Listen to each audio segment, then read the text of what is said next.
François Baer, c'est un échec si jamais il n'y a pas une victoire et une véritable victoire sur le terrain, et notamment dans le Donbass pour Poutine? Est-ce qu'on peut dire que c'est un échec? Je pense qu'il faut toujours évaluer le comportement d'un chef sur le temps long. La tendance qu'on a à partir du moment où on est très sur l'émotion, c'est qu'on regarde le point comme une finalité. Je pense que précisément ce qu'on est en train de vivre là, depuis plusieurs semaines désormais, c'est que nous, on est très focalisé sur l'émotion, sur le besoin de dire qui est méchant, qui est gentil et comment on fait les choses. Là où je pense que précisément à partir du moment où il y a un isolement qui s'est fait de la Russie au niveau médiatique, je pense qu'ils se sont installés dans un temps beaucoup plus long. Donc bien évidemment pour lui, s'il n'a rien à proposer, ça pourra être quelque chose. Il faut voir aussi comment il le travaille en termes de Oui, parce que propagande. On n'a lui pas et accès à d'autres ça. dans son entourage et les tout proches ont quand même dit que le 9, il faudrait qu'il y ait une victoire. C'est pour ça qu'il tentait de déguiser notamment Mariupol dans une forme de victoire. Mais je pense qu'il déjà il trouvera quand même malgré tout des éléments de langage sur Mariupol, même si tout n'est pas réglé sur Mariupol. Donc même sur ça, il pourra faire quelque chose. Je pense qu'il ne sera pas à rien dire, même s'il y a un certain nombre de lenteurs et de difficultés. Mais encore une fois, il faut, je pense, se mettre dans l'observation de ces sujets-là sur un temps long. Alors, je voudrais vous soumettre à tous les trois un autre discours, toujours du même Sergueï Lavrov. Vous allez voir on a beaucoup dit ces derniers temps que cette guerre en Ukraine, c'était un face-à-face entre les Américains et les Russes. Lui interprète la chose d'une autre façon. Écoutez-le. L'opération spéciale en Ukraine aide à libérer le monde du joug de l'Ouest. C'est-à-dire qu'on parlait justement de victoire tout à l'heure. Il y a deux choses qu'il ne faut pas négliger. C'est que d'une part, ce n'est pas une guerre de conquête pour moi, c'est une guerre de négociation. C'est une conquête partielle pour négocier. La deuxième chose, c'est que c'est aussi une guerre de repositionnement mondial. Il y a 50% des pays du monde actuellement qui sont plutôt côté russe, qui soit se sont abstenus, soit ont condamné mais n'ont pas suivi dans les sanctions, etc. Tout le Moyen-Orient aujourd'hui est un peu en ébullition par rapport à ça. Et il ne faut pas oublier quand même, et c'est là que c'est important de voir, qu'il y a toute une partie du monde occidental qui s'est profondément décrédibilisée. D'une part, on se ment beaucoup de guerres. On oublie quand même que les Américains sont les premiers fauteurs de guerre depuis 40 ans. Enfin, l'Irak, la Libye, nous, on y est pour beaucoup. L'Afghanistan, avec en plus des guerres où il y a eu beaucoup de dégâts, mais avec des Américains qui, au final, finissent toujours par partir en laissant le chaos. Il y a eu le Kosovo aussi, qui malgré tout a un peu entaché le discours occidental. Et donc, il faut bien voir qu'il y a toute une partie du monde qui va se reconnaître assez facilement dans le fait de dire que les Occidentaux ont le discours haut, mais l'action pas forcément à la hauteur. C'est Une intéressant, partie du monde ne nous aime pas, il faut... un peu notre armée pour ce que j'en ai fait, mais je me tourne vers un militaire français. Si notre chef, pour que les gens comprennent, notre chef d'état-major des armées était blessé dans un centre de commandement dans une guerre, surtout comme celle-là, ça ferait un peu désordre chez nous. Nous, ça ferait désordre politiquement. Après, on est tous formés pour avoir tout le temps un relais. On est formaté pour le fait que quand un chef se fait tuer, son adjoint prend, quand son adjoint est tué, c'est celui d'après qui prend, etc., etc. Donc, bien évidemment, ça a un impact. Mais je pense que le militaire, il pense toujours à la continuation, à la continuité, à la manière de Mais à ce prendre les niveau-là, choses. quand même. Voilà, mais Proche après, de faut pas Poutine, oublier, symboliquement. faut pas oublier que la Russie, c'est l'infini de l'espace et du temps. Enfin, c'est-à-dire qu'à chaque fois qu'il y a eu des campagnes en Russie, et Napoléon s'en souvient encore, ça s'est toujours enlisé dans l'espace et dans le temps. Enfin, Oui, mais ont été détruits. Alors, on sait que la marine ukrainienne n'est pas forcément très forte. Hein, c'est la marine russe qui a l'avantage. Mais quand même, après le Moskva, ça fait forcément un peu tâche d'avoir comment on appelle ça? C'est pas des corvettes, des patrouilleurs qui se font détruire. oui, bien sûr. Et après, bon, encore une fois, moi, mon idée par rapport à ça, je ne serai pas commentateur de l'événement, mais beaucoup plus sensible à la manière dont nous, après, on agit. C'est-à-dire que on commente beaucoup les deux côtés. Le sujet qu'il faudrait tôt ou tard aborder, c'est nous, Européens, et nous, Français, comment on se positionne par rapport à ça. C'est-à-dire que j'évoquais avant ce côté du fait que la Russie est prête à consentir en général des pertes qui sont considérables. Plus on va rentrer dans une forme de radicalité, on l'a vu notamment avec l'envoi de canons César, qui au passage sont déjà suffisamment précieux pour notre armée parce qu'on n'a pas tant que ça, ce qui fait un peu grincer aussi des dents quand on a des difficultés à nous équiper, nous, surtout dans un c'est ce que nous contexte de crise. formons d'ailleurs sur notre sol une quarantaine de soldats ukrainiens Voilà. à l'utilisation de ces canons. Voilà, mais il faut bien imaginer que, alors même que, vous savez après je dis ça sous contrôle de la réactualisation potentielle, mais à l'époque, je prends rien que les missiles, il faut savoir qu'un tireur missile en France, c'est un missile par an. Il peut s'entraîner sur un missile par an. Ah oui. Oui, C'est très cher. c'est très très cher. Son entraînement, c'est un missile. 1 à 2. Voilà. Moins que le nombre de balles dans la police nationale. Ça fait quand même Voilà, pas beaucoup. donc il faut bien imaginer ça, surtout dans un moment où effectivement il y a une augmentation du danger, et donc qu'on ferait mieux de se concentrer déjà sur la manière dont nous, on continue notre montée en puissance sur la haute intensité, ce sur quoi on s'est d'ailleurs épanché, et face à une Russie qui effectivement subit un certain nombre de déconvenues, c'est flagrant, plutôt que de s'obstiner en allant de plus en plus loin dans le bras de fer, voir comment on entre de plus en plus et de mieux en mieux dans de la négo.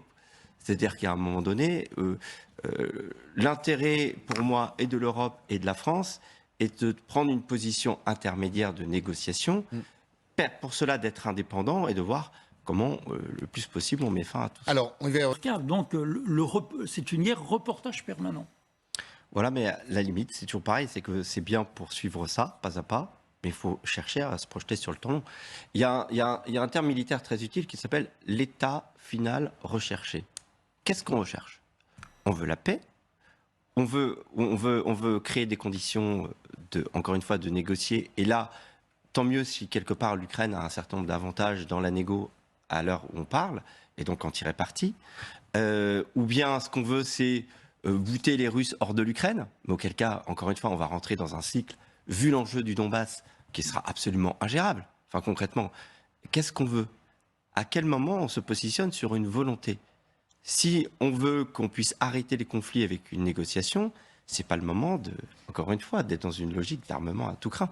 Bon, les négociations. Une possible extension du conflit, comme par exemple Hubert Védrine, ancien ministre des Affaires étrangères. Mais la question est plutôt celle des intentions. Je crois que dans cette phase qui est vraiment dangereuse, où on est en train de cheminer vers la co-belligérance, même si dans les déclarations, ils disent que ce n'est pas la co-belligérance, que ça peut être présenté comme ça peut servir de prétexte russe, il faut que ça ne peut pas être laissé à l'unique initiative des Américains. Des Américains et d'une équipe dirigeante américaine avec un président Biden qui est poussé par un parti républicain dont aucun ne demande l'entrée en guerre des Américains. On va parler dans un instant. Il faut avoir tout ça en tête. Vous comprenez ce que veut dire Hubert Védrine?